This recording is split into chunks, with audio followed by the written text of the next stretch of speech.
ফাঁসি দেওয়ার রাষ্ট্রায়ত্ত ব্যাংকে গুলি চলল। নিরাপত্তারক্ষীর আগ্নেয়াস্ত্র থেকে ছড়া গুলি, আহত এক কিশোরী এবং 4 গ্রাহক।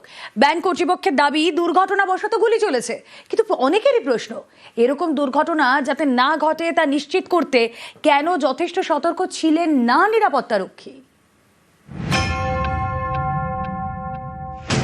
মঙ্গলবার তখন 12:30 শিলিগুড়ি মহকুমার ফাঁসি দেওয়ার এই রাষ্ট্রায়ত্ত ব্যাংকে তখন তুমুল ব্যস্ততা, গ্রাহকদের ভিড়।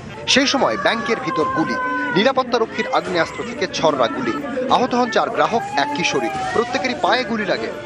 হঠাৎ করে আমাকে ফোন করলো দাদা, বলছে কি এরকম ঘটনা হয়েছে, ব্যাংকে গিয়েছিল টাকা তুলতে, আর ব্যাংকে কি ফায়ারিং হয়েছে না কি হয়েছে বলে আমরা ওইভাবে শুনে আমরা বলতে ডাকাতি হয়েছে নাকি ওইভাবে ফায়ারিং হয়েছে, আর কীভাবে ফায়ারিংটা হলো সেটা আমরা জানতে চাই।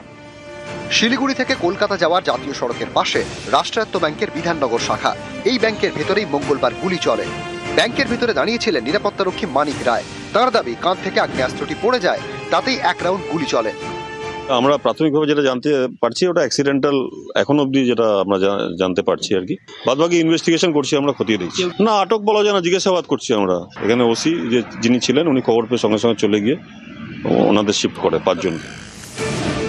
ব্যাংক কর্তৃপক্ষের দাবি নিরাপত্তারক্ষী প্রাক্তন সেনাকর্মী, দুর্ঘটনাবশত গুলি চলেছে। কিন্তু অনেকেরই প্রশ্ন এরকম দুর্ঘটনা ঘটলো কেন?